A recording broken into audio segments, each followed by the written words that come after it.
subject this first hour is the administration of Andrew Jackson, 1829 to 1837. The administration of Andrew Jackson is of particular importance, so that we are giving it a little more time than we have to a number of others, because of one particular issue, the monetary.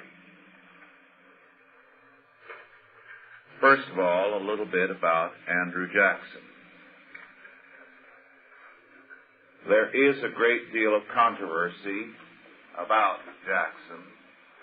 Men who are liberals and radicals both regard him as a great man and detest him thoroughly. He is both called a radical and a reactionary. It is easy to see how Andrew Jackson can create such diverse reactions. He was a strange and sometimes a difficult person. There are things about his character that are very appealing, and some that make it obvious why he was hard to get along with. Jackson was a small boy when the War of Independence broke out. He had lost his father. They had to flee for his life. He was physically mistreated by the British troops, and he developed a lifelong hatred of anything British. He went into the Tennessee area and became a very successful businessman and owner of a large plantation. He gained his great reputation nationally when, in the War of 1812, on January 8, 1815, he defeated the British at New Orleans. This immediately made Jackson a popular figure with all the people. In 1818, Jackson was sent on a Florida campaign against the Seminole Indians because of some problems they had with them. Now, Florida at this time was Spanish territory. Therefore, the campaign was only to be one of punishing the Indians, preventing their further depredation on Americans within the area, and returning. Jackson, however, not only punished the Indians, destroyed their villages, but he also seized Florida. In the process, he executed 2 British agents who were in the area. One, a lieutenant, Lieutenant Robert C. Ambrister, the other a businessman, Alexander Arbuthnot. There might have been some ground for the execution of Ambrister, but it's questionable. On the other hand, the execution of Arbuthnot was purely arbitrary and unjust. Arbuthnot was an old Scotchman who was a trader there and who genuinely liked the Indians. He was their friend. And as their friend, he warned them that Jackson was on his way to destroy their villages and their communities, and the Indians escaped. When Jackson arrived, there was nothing there but just the remains of the Indian camp. For this warning, he was seized and executed by Jackson. Now, I cite this because it gives you one side of the character of this man. He could be very unreasonable, grossly unfair at times. Moreover, he seized, as I indicated, Florida unjustly from the Spaniards. This made him very popular with the people, but it also proved to be an embarrassment later when he was becoming a candidate for the presidency, because the charge raised against him was that Jackson represented a kind of arbitrary power, that constitutionalism would not be safe under Jackson. Later on, when he did become president, one of the most common cartoons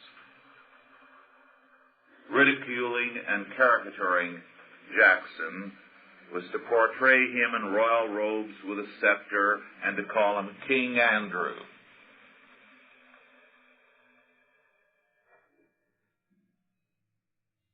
Jackson tried to deny the charges that his action had been arbitrary and without orders, and the result was one of the more sorry episodes of his life.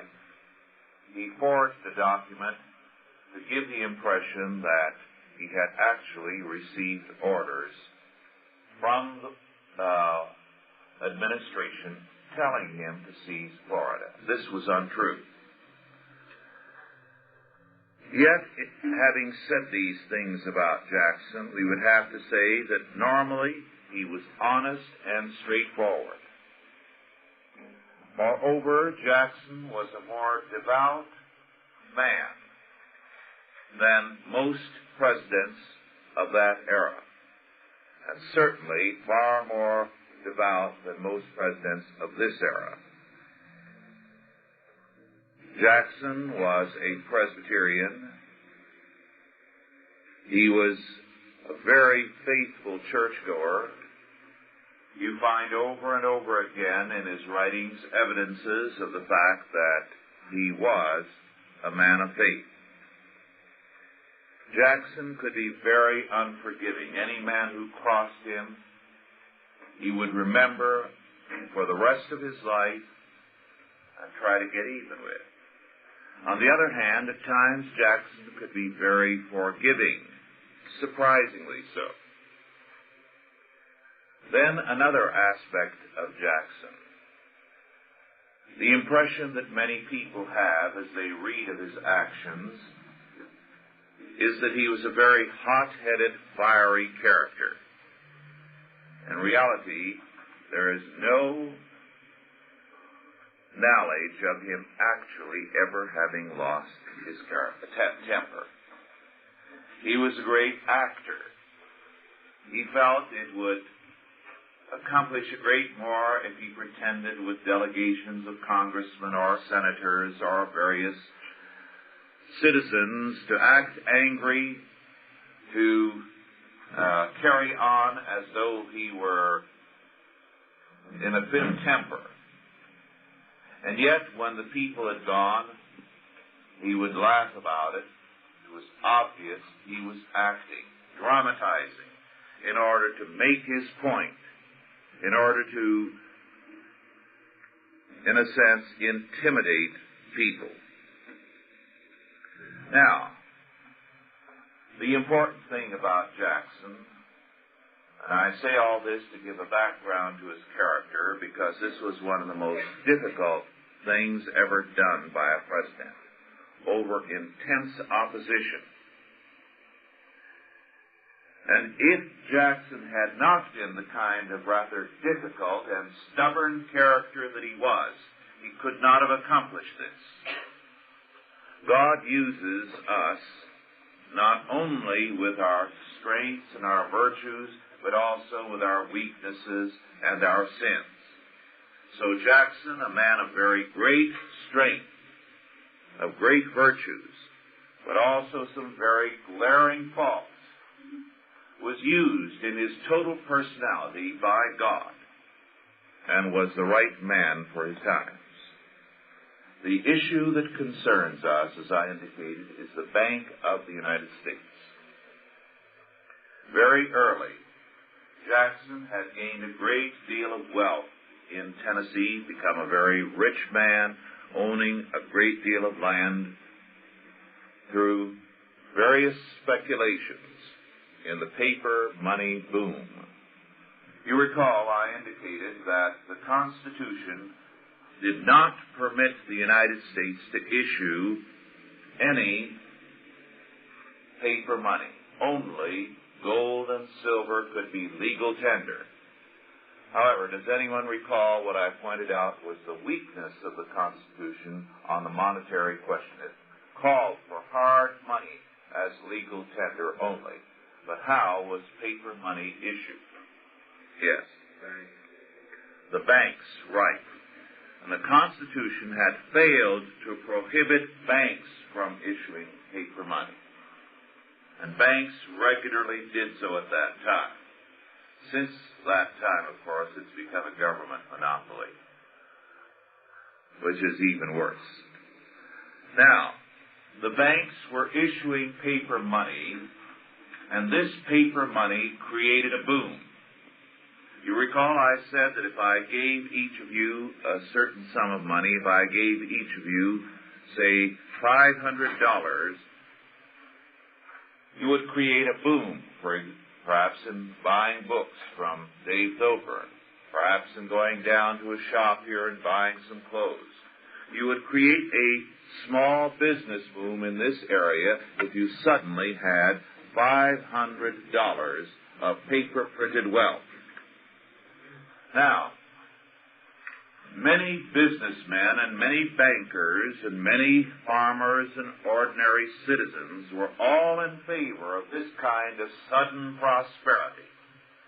It was a way to create a boom on a frontier, so that both in the frontier areas as well as in the settled areas such as Virginia and Pennsylvania and New York, there would be a demand for banks to be created, and then being created to issue large amounts of paper money, which people could go there and borrow and put into circulation. And so there would be a sudden influx of money, a sudden burst of prosperity in business. In terms of this type of inflationary prosperity, Andrew Jackson became a very wealthy man. Then the panic of 1797 hit, and it wiped out this paper boom. People began to demand gold and silver for their paper, and no one could produce it. The result was that Jackson was not only wiped out, but went into bankruptcy. He ended up with next to nothing. It was a bitter lesson for Jackson, but he never forgot it. And the more he thought about it, the more he came to the conviction that the Constitution was right, that anything but gold and silver was a danger to the economy of the country. As a result, he had a deep hostility to paper money, to the United States Bank, and to any kind of speculation, land speculation, mercantile speculation, and banking speculation. He had a horror also of debt. Debt to him represented virtually a sin. Now, when a man comes to this kind of conviction in a day when very many people are dependent upon paper money and like it because it has get-rich-quick possibilities, it certainly makes him a controversial figure.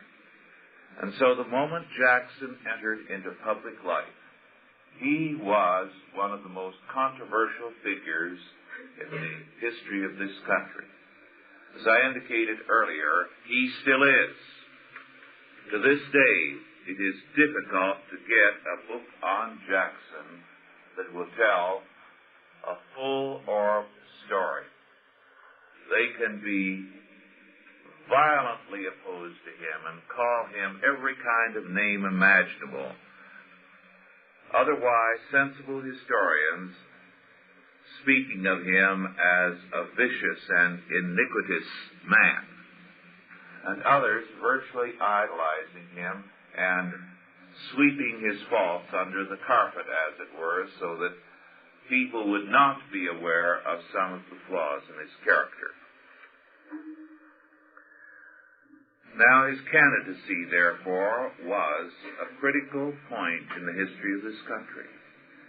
There were those, of course, who believed that Jackson did not mean what he said when he declared he was against paper money and against the United States Bank. They said he is simply another politician, and this is a way of getting votes. But when Jackson gets into office, we will have nothing to worry about. But Jackson, as he later stated in his veto message on the United States Bank, government should afford equal protection and equal benefits. Now, in your history books, you may see references to Jackson and the Jackson administration as a great turning point in terms of democracy. This is actually not true. Jackson did not represent, say, a more radical element that had come to power. This attitude was fostered by a number of the Virginians of the day. At this point in history, it is hard for us to realize how heavily the state of Virginia dominated the United States. As a matter of fact, the presidency was for some years virtually a Virginian operation, and Washington run by Virginians, so that there was more than a little feeling on the frontier that one of the things to be done was to shake loose the hold of Virginians upon the White House and upon Washington, D.C. This was one of the things that made Jackson popular with some elements. But apart from that factor, Jackson's idea was not that he was carrying democracy forward, but that his administration was essentially a restoration of constitutionalism, going back to the Constitution, to its hard money clause. Thus, when he became president, his goal as president was, first, to reduce the circulation of paper money. As far as possible, to reduce the circulation of paper money. Since the Constitution forbade the United States from doing anything but coining money,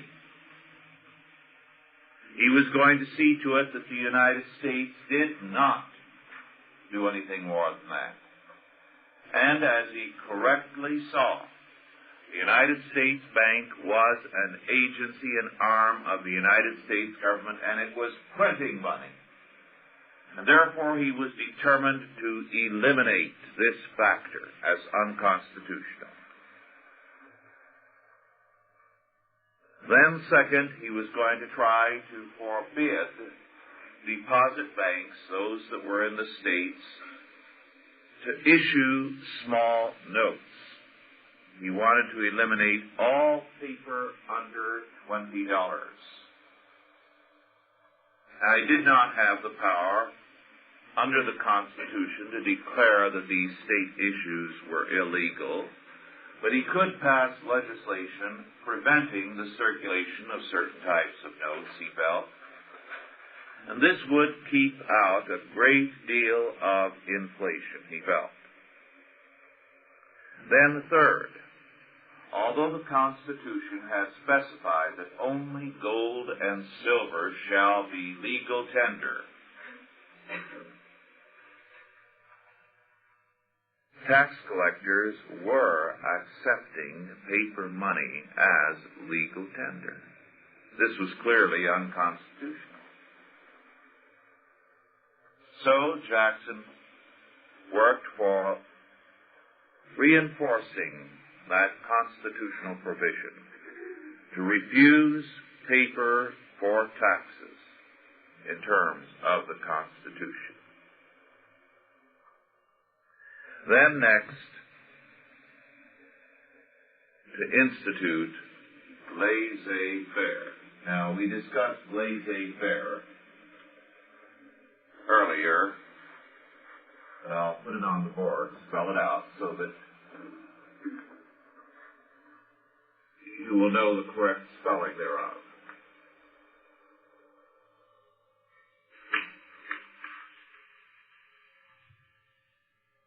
Now, laissez-faire is a French term, and what it essentially means, leave it alone. Keep your paws off. And the meaning of laissez-faire is that business cannot be interfered with by the government. Let the free market operate. Keep government out of business.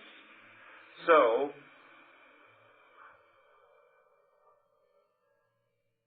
Jackson was calling for the separation of government and business. What Secretary of the Treasury was it who had brought government and business together, trying to foster business? Does anyone recall? This is very important in American history. What Secretary of Treasury? We dealt with this earlier in the week. Who? I think I heard someone say what was it?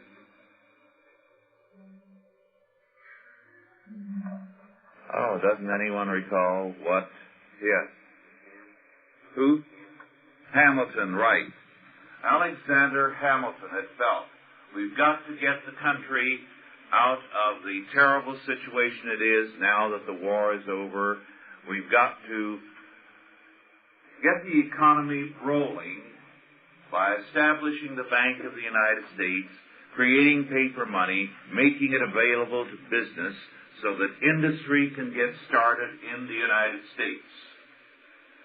So, Hamilton began a policy of the protection and furtherance of business by means of government action. One of the results of this, too, was protective tariffs for American industry. Now, Jackson's policy was, as far as he could, to lower the tariffs and to end the union of government and business, so that with this divorce of government and business, the free market could again operate.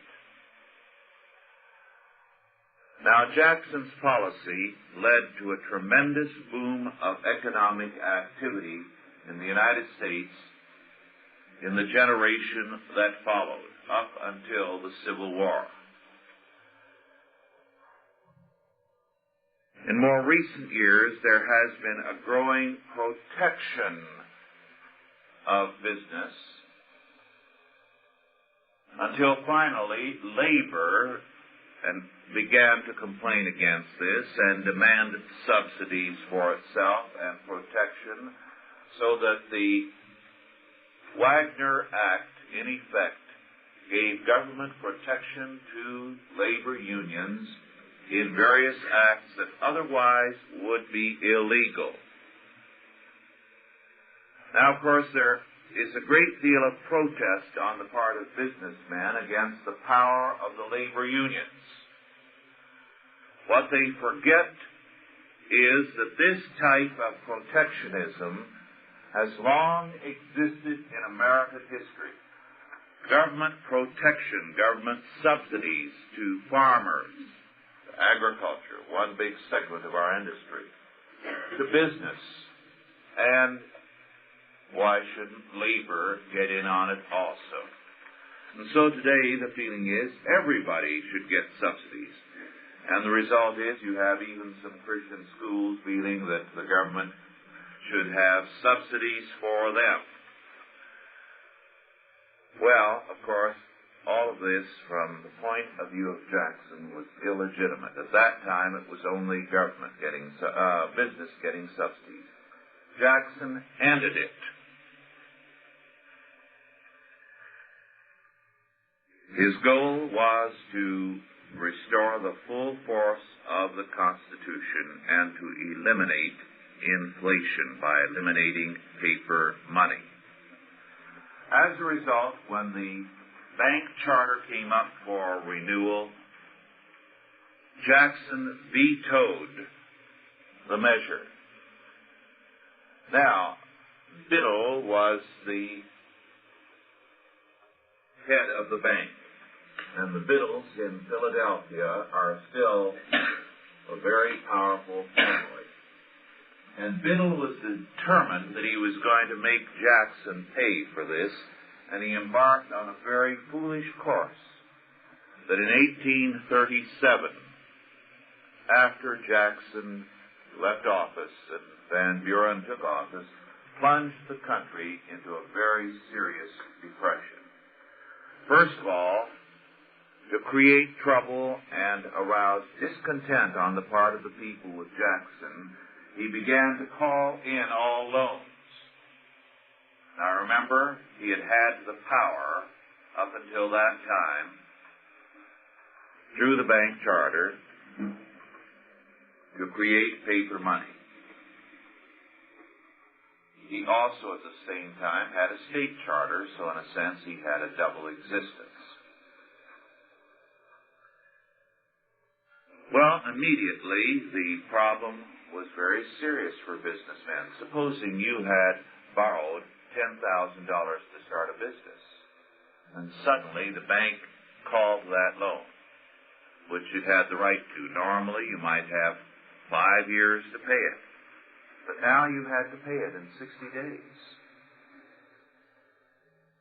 You can imagine the kind of shock it created in every business community where the Bank of the United States had a branch office. So in every community, the business firms were on the rocks, ready to fold up. Then suddenly, Biddle reversed himself and began to create all kinds of paper money in order to produce an inflationary boom. The net result of it was Biddle did not succeed in shaking Jackson, but he did shake the economy. It led to the collapse, the Depression of 1837, which virtually wiped out Van Buren, who was Jackson's successor, because he took the brunt of the blame and was very badly treated by the people who blamed him, just as they always blame the president who is in the White House for whatever depression results. Hoover, in the 20s, took office and the stock market collapsed. He had nothing to do with it, but the people couldn't wait fast enough, couldn't wait to boot him out of office, as though he had created it. Van Buren got the blame. But it was the Bank of the United States which had, to a large extent, been responsible. And one of the things that added to the problem, aggravated it, was a crop failure in 1837. The crop failure of 1837 created a very serious crisis on top of the economic crisis. Now, it's a very interesting thing that one of the most important men associated with Jackson as a person who both expressed his thinking and gave counsel to Jackson wrote on economics at great length. William Gouge, G-O-U-G-E. Gouge's books on paper money and banking, which became available in one volume, are among the most important documents on the subject in American history. For a long time, they were virtually unobtainable, and there were very few copies left in the United States. I felt very privileged in that I have one of the very limited number of original copies of Gouge, but lately I understand they have begun to reprint Gouge because he is important. Now, one of the things that Gouge said in his book, and what Gouge had to say is important because his influence on Jackson was great, and he also reflected Jackson's thinking. He said, if we have a paper currency prevail in the United States, it will create an inflationary boom. This inflationary boom will hurt the farmer and help the speculator so that the farm will suffer in favor of the town, and the town will then suffer in favor of the city, and the city will see a vast inflationary boom, so that we will become progressively, under a paper currency, an urban culture, city-oriented.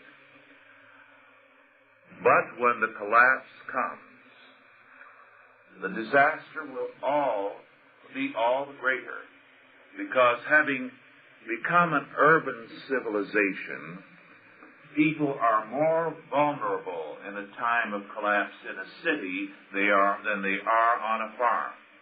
Because on a farm, the possibility of survival, of taking care of yourself, pulling in your belt and getting along, is vastly greater.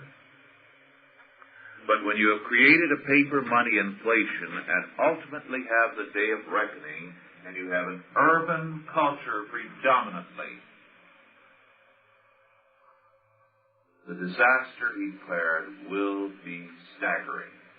Moreover, he declared, after a certain point, a paper money inflation, he said, is like a disease which can have only one outcome: death. This, then, was the prediction of William Gouge. It was a very remarkable prediction and a very remarkable thesis. Jackson, thus, had a very great role to play in the United States in that, by restoring it to a hard money policy, he made possible a tremendous growth of industrial expansion in this country under a genuinely free market economy. It was not a perfect free market economy, but a very strong one. Does anyone know who, after Jackson, was, later on in the century, the strong, hard money president?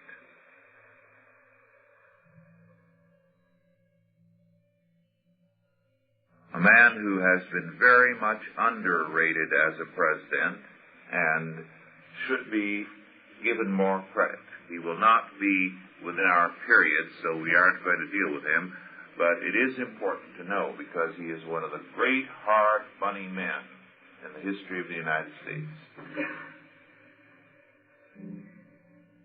Grover Cleveland.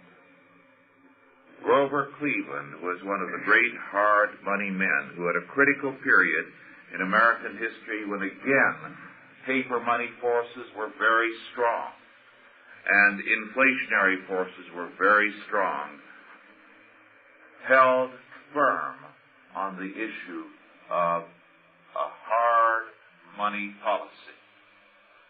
However, in this century, beginning with one very prominent president, we definitely swung into the paper money camp and have been going further and further into that area. Who was that president? Well, Roosevelt, emphatically, because he took us off of gold. He was the second president to make a major step into inflation. But there was one before Roosevelt who started us.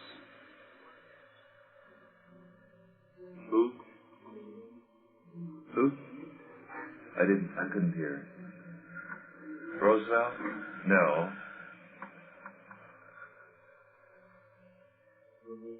Woodrow Wilson. Very good. Woodrow Wilson. Woodrow Wilson's policies were very definitely anti-hard money and therefore inflationary.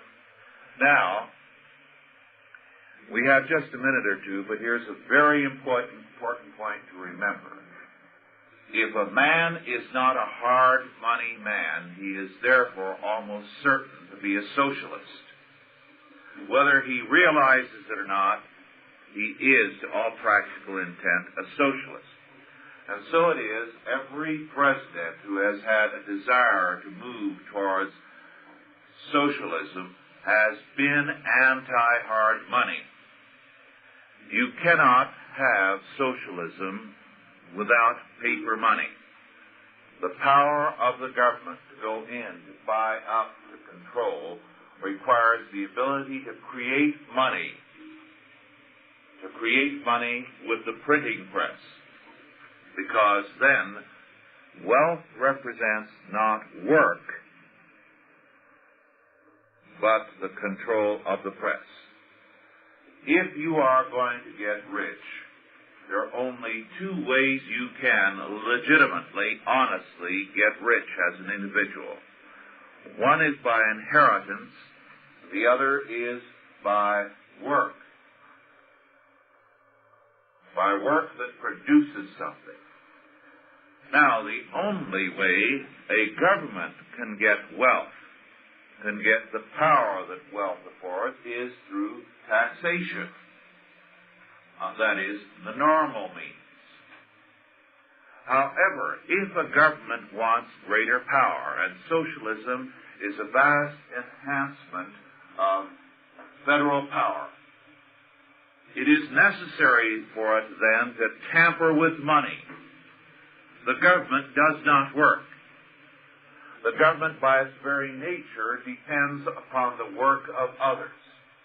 And therefore, its only way to have instant wealth, and therefore power, is its ability to create paper money. And therefore, a socialist economy will be a paper money economy. This is why Lenin was so very vehement against the idea of gold. And he said, when we become triumphant and we conquer the world with communism, we will take the gold and use it to line the public toilets, because that's all we'll want it for. He also said that 9/10 of socialism is a central banking system which can create paper money. 9/10 of socialism, which means that we are 9/10 socialist, if Lenin is right, as long as we have paper money. Well, our time is up now.